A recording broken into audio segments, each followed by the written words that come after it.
A very warm welcome everyone to Equus. Today we would learn tenses. Tenses are taken as the main base of grammar.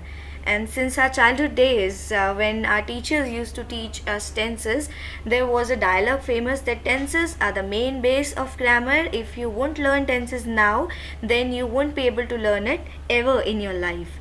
With that concept in our mind, many of us learned tenses, but still many people don't know the basis of tenses. Especially the students nowadays focused more on students are more focused on the composition part of the language and not the literal part, that is grammar, and they just take it as a very boring topic that they don't want to learn tenses. And even I, being a teacher, heard from many students when they say that tense is very boring topic and हमें कभी समझ नहीं आया, ना कभी कोई हमें समझा पाया और ना ही हमने इसको पढ़ने की ज़रूरत समय, हमें ऐसे ही लाइन बनानी आती है और हमें इसकी डिटेल्स में नहीं जाना. But when the problem comes when we appear in any competitive exam, be it law, be it judiciary, PCS exams, be it the exams related to bank or any other competitive exam,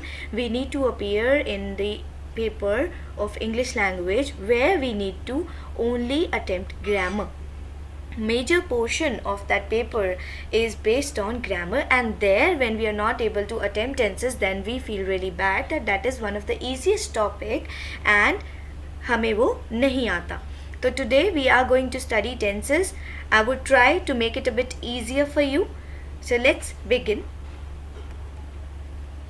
When I say tenses, tenses denote the time an action takes place. Tenses exactly होता क्या है?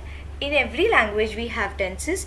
बस हमें इसलिए नहीं पता लगता क्योंकि हम ज़्यादातर अपनी जो native languages बोलते हैं, we don't need to study those languages from book.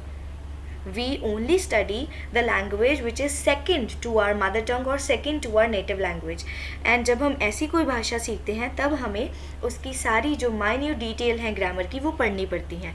तो टेंस एग्जैक्टली कोई इतना डिफ़िकल्ट टॉपिक नहीं है. ये सिंपल एक पर्टिकुलर टाइम डिनोट करता है जब भी कोई काम किया जाता है, किया गया या किया जाएगा. So it's a concept that tells when a person does something, did something or will do something. इससे हमें ये पता लगता है कि एक टेंस जो है उसकी डिफरेंट टाइप्स हैं and these are present, past and future. Present जो हमारा अब का टाइम है, पास्ट जो बीत चुका, फ्यूचर जो आने वाला टाइम है हमारा. सो आगे इन तीनों की सब डिविजन्स हैं. Those are indefinite, continuous, perfect and perfect continuous. ये आप सबने सुना बहुत बार होगा, लेकिन जब इनको पढ़ाने की बारी आती है then you take it as a very boring topic. You just think that you don't need tenses and you can make lines like this, and when you need to appear for any competitive exams, any achievement exams or any sort of IELTS or TOEFL test, and then you feel the backdrop that yes, that this is required, right? So these are four subdivisions of tenses: indefinite, continuous, perfect and perfect continuous. Tenses को समझने के लिए इन्हें समझना बहुत ज़रूरी है. ये जो कंसेप्ट है MPRD, this will help you to learn these four subdivisions. Now the first subdivision indefinite. What exactly indefinite is, जिसको हम सिंपल भी बुलाते हैं, like present simple past, simple future. Indefinite क्या है exactly? Indefinite works upon the moment principle of time. Moment principle of time is एक particular moment में जो काम होता है, जो काम हुआ या जो काम होगा. I get up early in the morning, that's a particular moment I talk about. I got up late yesterday, मैं एक पर्टिकुलर मोमेंट की बात कर रही हूँ. मैं कल 9 बजे बाहर जाऊँगा, मैंने एक पर्टिकुलर मोमेंट की बात करी. So this is my indefinite moment oriented tense, simple tense, जिसमें सिर्फ एक पर्टिकुलर मोमेंट की बात हो रही है. Moving on to the next one, this is process. Process principle जो है कंटिन्यूस टेंस के लिए होता है. कंटिन्यूस टेंस क्या होता है कि कोई काम चल रहा है, समथिंग इज़ इन कंटिन्यूटी, कोई चीज़ हो रही है. सो वो प्रोसेस को बताता है. फिर वो प्रोसेस है कि कोई काम हो रहा है, हो रहा था या हो रहा होगा, तीनों पे लाई करता है. Third one perfect. Perfect tense जो है वो रिजल्ट प्रिंसिपल पे वर्क करता है। रिजल्ट किसी चीज़ का कब आता है? जब हम वो काम कर चुके होते हैं। So from here you can pick up the hint that कोई काम हो चुका है, हो चुका था या हो चुका होगा। उन सेंटेंसेस के लिए हम परफेक्ट का यूज़ करते हैं। And the last one is perfect continuous. Perfect continuous जो है वो ड्यूरेशन प्रिंसिपल पे वर्क करता है। What do we mean when we say duration? Duration का मतलब होता है कि कोई काम पहले शुरू हुआ और अब तक चल रहा है, अब तक चल रहा था या अब तक चल रहा होगा। ये जो लास्ट वाला आपका टेंस है ये ज़्यादातर तब यूज़ होता है जब आपसे क्वेश्चंस पूछे जाते हैं such as how long have you been living in this city? आप कब से इस सिटी में रह रहे हो, कब से आप उनको जानते हो। तो ये जो हमारे हैं ये 4 प्रिंसिपल MPRD, अगर हम इनको अच्छे से फॉलो करें तो हमारे जो टेंसेस हैं वो बहुत हद तक सही हो सकते हैं। And as I always say regular practice will definitely help you to learn. Now the first one indefinite. हमने इसको एक चार्ट में डिवाइड किया है for your better understanding and you have an example also with the same sentence and for all these subdivisions. So indefinite, अगर मैं present के indefinite की बात करती हूँ, present का indefinite, तो उसका रूल ये है कि उसमें वो आपकी first form का यूज़ होता है। as here you can see he writes a letter. He is always a subject and letter is an object. When we teach with subject object premises then students find it really boring because उनको लगता है कि हमें main चीज़ बताओ, main चीज़ बताओ। Main चीज़ तभी आएगी जब आपको सब्जेक्ट ऑब्जेक्ट पता होंगे। सो फॉर योर ईज़ मैंने सिर्फ इसमें जो वर्ब्स का यूज़ होना है, क्योंकि पूरे टेंसेज में वर्ब्स ही चेंज होती हैं, वही मेंशन करी हैं। But you need to understand that he is a subject here and letter is an object. हर सेंटेंस की जो एक फॉर्मेशन होती है वो यही होती है, एक सब्जेक्ट होता है, एंड में ऑब्जेक्ट आता है एंड बीच में आती है उसकी verb. Then V1, that is verb की first form, as we did in our classes when we were in school, like write, wrote, written, think, thought. So first form, second form, third form. I am assuming it that you at least have an idea about the forms. So the first form and with S or ES you would use with V1. Now I will explain in the end where you would use only V1 and where you would use verbs first form with S and ES. So he writes a letter. Here we have used write with S and this is our present indefinite tense. Then if the tense is negative then I would use a helping verb, that is do and does. One thing keep in mind that the indefinite of present and indefinite of past, both these sentences do not have their own helping verb. Then we use did, do, does and did. But rest of the sentences, rest of the tenses we have, they have their helping verb in the very first tense. So you would not need to learn it. For present you need to have do, does and for past we have did. So now for negative rule क्या होता है कि हमने जो भी उस particular tense का helping verb है उसके साथ not add कर देना है. So he does not write a letter. Similarly जब हम interrogatives की बात करें तो जो भी उस टेंस के हेल्पिंग वर्ब हैं वो उस सेंटेंस के आगे आ जाते हैं, that it becomes does he write a letter, और अगर इसी को नेगेटिव में लिखना हो तो does he not write a letter. यही 4 टाइप्स के आपके सेंटेंसेस होते हैं, पॉजिटिव, नेगेटिव। पॉजिटिव को हम एफर्मेटिव भी बोलते हैं, positive, negative, then interrogative positive and interrogative negative. तो ये है आपका एक फॉर्मेट इनडेफिनिट टेंस का, प्रेजेंट का। जब हम पास्ट के इनडेफिनिट की बात करते हैं देन है कि ये काम हो चुका है, पहले ही हो गया, ख़त्म हो गया, हो चुका है, we would use in perfect tense. यहाँ पे हम इसको ऐसे मान के चलेंगे कि मैंने ये काम कर लिया, उसने एक पत्र लिखा, सो ही रोट अ लेटर। उसने पत्र नहीं लिखा, he did not write a letter. And क्या उसने पत्र लिखा, did he write a letter, और क्या उसने पत्र नहीं लिखा, did he not write a letter. Similarly जब हम फ्यूचर की बात करते हैं तो मैं ये काम करूँगा, ये वाला जो इन्फ्रेंस है वो आता है। He will write a letter, वो एक पत्र लिखेगा। He will not write a letter, he will not write a letter, वो एक पत्र नहीं लिखेगा, वो पत्र नहीं लिखेगा। Will he write a letter, क्या वो पत्र लिखेगा, will he not write a letter, क्या वो पत्र नहीं लिखेगा। सो ये जो इन्फ्रेंस है ये आपको रिमेंबर रखना है, याद रखना है, मेमोराइज करना है, दैट कौन से पर्टिकुलर टेंस में कौन सा हेल्पिंग वर्ब और कौन सी वर्ब यूज़ होगी। सबसे सिंपल वे याद रखने का ये है, इनडेफिनेट टेंस में सिर्फ इस पास्ट इंडेफिनेट की एक्सेप्शन को छोड़ के सिंपल वाले की V2 सिर्फ यहाँ पे आती है, बाकी सब में वर्ब की फर्स्ट फॉर्म आएगी। डिड के साथ हमेशा वर्ब की फर्स्ट फॉर्म आएगी। नेक्स्ट है हमारा कंटिन्यूअस टेंस। कंटिन्यूअस टेंस जैसे कि मैंने पहले ही आपको बताया कि जब कोई काम हो रहा है ये उसको डिनोट करता है। तो प्रेजेंट में काम हो रहा है, पास्ट में काम हो रहा था और फ्यूचर में काम हो रहा होगा की सेंस आएगी। सो जब हम कहते हैं he is writing a letter, यहाँ पे मैंने क्या यूज़ किया, इज़, एम या आर में से अकॉर्डिंग टू द सब्जेक्ट हम यूज़ करेंगे। अगर आपका सब्जेक्ट प्लूरल है, एक से ज़्यादा है, तो आर आएगा, नहीं तो इज़ आएगा। सो साथ में आएगी वर्ब की फर्स्ट फॉर्म के साथ ING। So he is writing a letter, जब हम उसका नेगेटिव बनाएंगे तो इज़, एम, आर इनमें से किसी के भी साथ नॉट लग जाएगा। He is not writing a letter. Next one, is he writing a letter और is he not writing a letter. ये तो था प्रेजेंट का। पास्ट में इज़, एम, आर की जगह किसने ली, वॉज वर्ड ने। तो पास्ट के जो आपके हेल्पिंग वर्ब हुए वो हुए was verb. Same goes with this, अगर सिंगुलर है, एक जना है, एक चीज़ है तो वॉज आएगा, अगर एक से ज़्यादा है तो आपका वर आएगा। The concept is same, he was writing a letter, he was not writing a letter, was he writing a letter or was he not writing a letter. And now we would move on to future. Future में हमारा will और shall as a helping verb use होएगा and this is consistent throughout the 4 segments of this tense. Will, shall and we would be using be along with this. There is a difference between be, been and being that we will discuss in another video.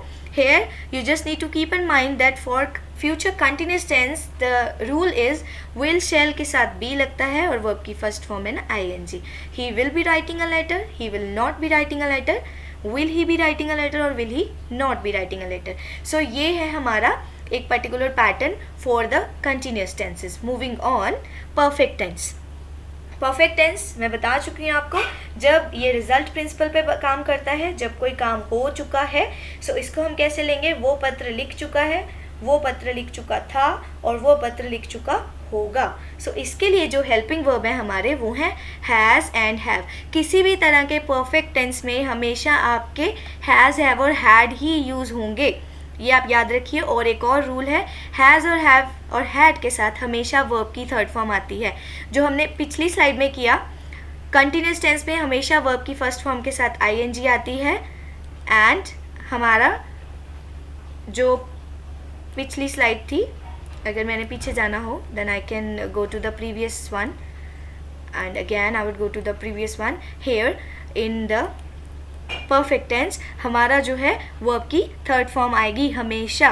जब भी आपने इस sense में कोई बात करनी है, मैंने अपनी असाइनमेंट सबमिट करवा दी है, करवा चुका हूँ। So I have already submitted my assignment, you will use verbs third form. Again the format is same, he has written a letter, negative में he has not written a letter. Have हम plurals के लिए use करते हैं, एक से ज़्यादा के लिए। Has he written a letter? Has he not written a letter? Same goes with past, सिर्फ has, have की जगह had लग गया है। And उसके साथ ही हम he had written a letter, he had not written a letter, again had he written a letter or had he not written a letter। जब हम future की बात करते हैं विल, शैल इसमें लगना ही है। साथ में क्योंकि ये एक फ्यूचर परफेक्ट टेंस है, हम इसमें हैव एक्सटेंशन का यूज़ करते हैं और हैव के साथ आती है वर्ब की थर्ड फॉर्म। सो आप अगर इसको ऐसे याद रखोगे तो आपको जल्दी याद रहेगा कि परफेक्ट टेंस में हमेशा वर्ब की थर्ड फॉर्म आती है। तो आपको आगे वाले जो हेल्पिंग वर्ब हैं वो याद रखने बहुत ईजी हो जाएंगे। He will have written a letter, he will not have written a letter, will he have written a letter or will he not have written a letter. Now moving on to the perfect continuous tense. This is considered as one of the lengthiest sentence and that is why students often get confused. इसमें confuse होने की कोई बात नहीं है। Perfect और continuous tense जो है you can learn it this way that this is the combination of perfect tense and continuous tense. Perfect से हमने लिया उनका has, have और had, continuous से हमने लिया V1 और ING और साथ में center में हमने ऐड किया been और हमारा perfect continuous tense का जो एक डिज़ाइन है वो रेडी हो जाता है। That in present a perfect continuous we use he has been writing a letter। यहाँ पे एक एक्सटेंशन यूज़ होती है since और for की, जब आपने साथ में, क्योंकि इसके साथ में टाइम दिया होता है ज़्यादातर, वो सुबह से काम कर रहा है, he has been writing a letter since morning, या वो काफ़ी समय से जो है पत्र लिख रहा है, he has been writing a letter for many hours. So उसके लिए हम ये एक्सटेंशन का यूज़ करते हैं। ये प्रेपोजिशन है हमारी सिंस और फॉर। सिमिलरली नेगेटिव के लिए he has not been writing a letter, and question के लिए हैज़ ही बीन। एक चीज़ का ध्यान आपने रखना है, हमेशा पहले आपका जब आप क्वेश्चन फॉर्म में चेंज करोगे तो पहले हेल्पिंग वर्ब आएगा, उसके बाद आएगा आपका सब्जेक्ट, एंड देन आएगा बीन। हैज़ और बीन इकट्ठा सेंटेंस के बाहर नहीं आएगा। So similarly in past we have had been, V1 ING, he had been writing a letter, वो कब से पत्र लिख रहा था। साथ में जब इसके टाइम दिया जाएगा कि वो सुबह से लिख रहा था तो हम लगाएंगे सिंस मॉर्निंग, और हम अगर हमें समय का पूरा ज्ञान नहीं है, हमें नहीं पता कि वो कितने समय से लिख रहा है, तो हम फॉर का यूज़ करेंगे। नेगेटिव सेंटेंस में सिंपल एक नॉट ऐड हो जाएगा इस सारे डिज़ाइन में। देन आपका जो इंटरोगेटिव है उसमें आपके इस सारे डिज़ाइन में से जो है हैड बाहर चला जाएगा आपके सेंटेंस के। Again, I need to go to the previous slide. Again on future also, future में भी same will shall consistent है। have हमें चाहिए था क्योंकि वो perfect के लिए यूज़ होता है, so हमने यहाँ पे यूज़ किया been का। So he will have been writing a letter.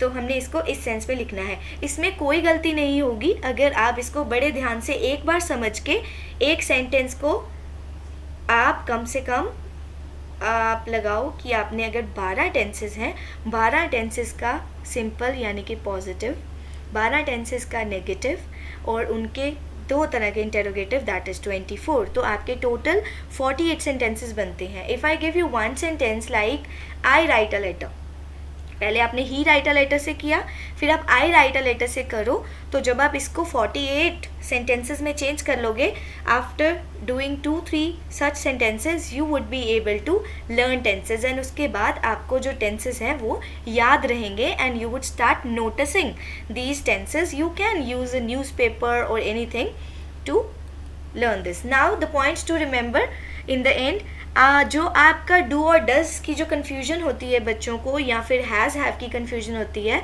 या फिर वो आपकी फ़र्स्ट फॉर्म कहाँ आनी है और वर्ब की फ़र्स्ट फॉर्म के साथ एस और एस कहाँ आना है, उसके लिए आपको ये ध्यान रखना है कि वर्ब की फ़र्स्ट फॉर्म जो है वो हमेशा आएगी आई, वी, यू, दे, या फिर प्लूरल्स के साथ। डू भी इन्हीं के साथ आएगा और हैव भी, जहाँ पे भी आपने इनका यूज़ करना है अलग अलग। सिमिलरली जब भी कोई चीज़ सिंगुलर है या ही, शी, इट के साथ आपने यूज़ करना है तो वर्ब की फर्स्ट फॉर्म के साथ एस या ई एस लगता है according to the need, and does लगता है जब आप उसका नेगेटिव बनाते हो या इंटेरोगेटिव बनाते हो, और हैज़ लगता है जब वो सिंगुलर सेंटेंस को आप परफेक्ट वाले सेंटेंस में बनाते हो। तो ये छोटी छोटी सी चीज़ें हैं जो आपको थोड़ी सी याद रखनी है, 1-2 बार प्रैक्टिस करने से आपको ये याद रहेंगी।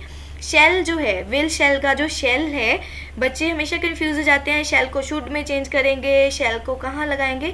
टेंसेस के पॉइंट ऑफ व्यू से जब आप बात करो तो आई और वी के साथ शेल आता है, but nowadays what we do is we use short forms, तो हम सिर्फ एक एपोस्ट्रोफे लगा के 2 एल लगा देते हैं और हमारा जो है विल शेल का कन्फ्यूजन ख़त्म हो जाता है। But when you appear in the exam and grammatically जब आपको कोई टेंस को चेक लिखना है, टेंस को चेंज करना है, तो आपने इस चीज़ का ध्यान रखना है कि शेल जो है आपका वो आई और वी के साथ आता है।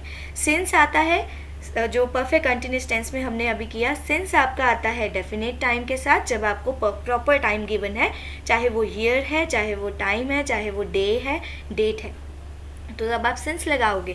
जब आपको नंबर ऑफ डेज नहीं पता है या टाइम नहीं पता है exact for 2 months, rough idea है, तो आप फॉर लगाओगे। और एक चीज़ जो बहुत लोग एरर करते हैं, जिनको आता भी है टेंस, उनकी भी गलतियां होती हैं कि डिड जहाँ पे आएगा वहाँ पे कभी भी सेकेंड फॉर्म नहीं आएगी, क्योंकि डिड खुद एक सेकेंड फॉर्म है, do, did, done. So did जो है आपका हमेशा डिड को फर्स्ट फॉर्म फॉलो करेगी। I did not know you, मैं आपको नहीं जानता, मैं न्यू नहीं आएगा, उसे नहीं पता था। ही डिडंट न्यू दैट बोल देते हैं लोग, जबकि ही डिडंट नो दैट आएगा।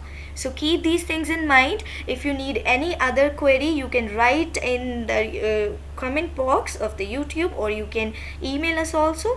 Then try these tenses and then come up with your queries. Thank you.